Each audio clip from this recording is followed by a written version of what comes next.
Hola mamás, and welcome back to my YouTube channel. My name is Dr. Aisha Dennis, and I teach parents how to teach their kids Spanish even if they don't speak Spanish themselves. This week, we're going to be talking about dual language programs.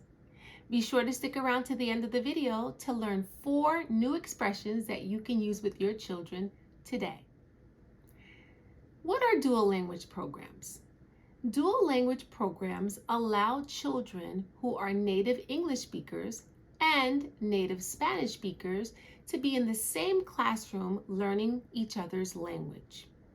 There are tons of benefits to dual language programs.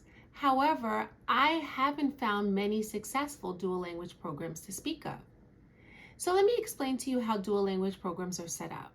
There are 2 traditional types of dual language programs: the 90-10 program and the 50-50 program. The 90% 10% program means that this child will be learning the target language, in this example, Spanish, 90% of the time, and English 10% of the time. This percentage is increased each school year until the children are speaking 50% of both languages. The second popular program for dual language immersion is the 50-50% model. The 50% model starts children off with the target language, Spanish, 50% of the time, and English 50% of the time. In the 50-50 model, your child will be learning all of their academic subjects in Spanish. Now, there are tremendous benefits to both programs, but I have not found many successful programs to speak of. Why is it difficult to find a successful dual language program? There are 3 main reasons why dual language programs are typically not as successful as hoped.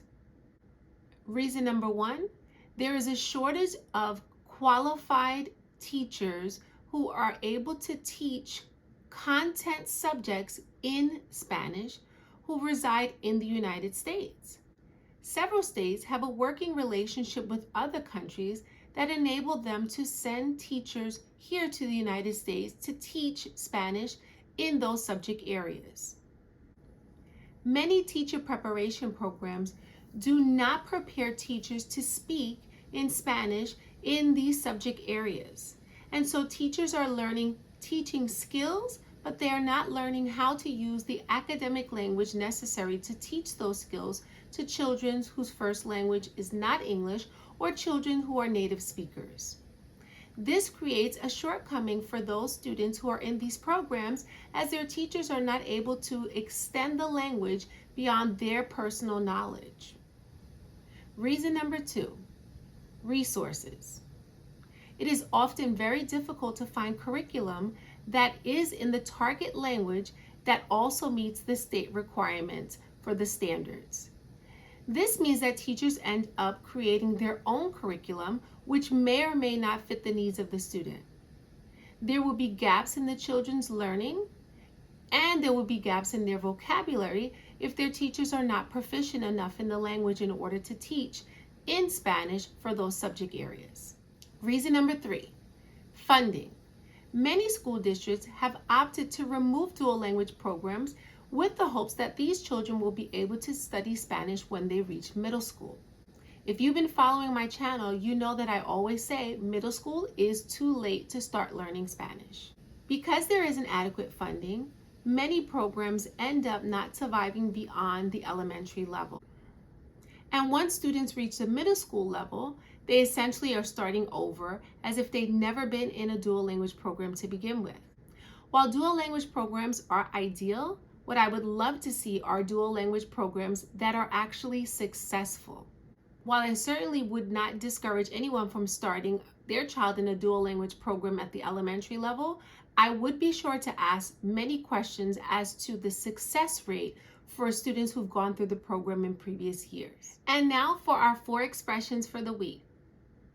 These expressions will help when you're sitting with your child as they're eating breakfast, lunch, or dinner, and perhaps if they're with another sibling. Expression number 1. ¿No te gusta? You don't like it? ¿No te gusta? Expression number 2. Comparte con tu hermano. Comparte con tu hermano. Share with your brother. Comparte con tu hermana. Comparte con tu hermana. Share with your sister. Expression number 3. ¿Me traes una servilleta? ¿Me traes una servilleta? ¿Me traes una servilleta? Can you bring me a napkin? Expression number 4. No quiero más. No quiero más. I don't want any more. Make sure to teach these expressions to your children and let them know what it means, as well as practice using it with them. Thank you for watching. Hasta la próxima semana. Until next week. Adios.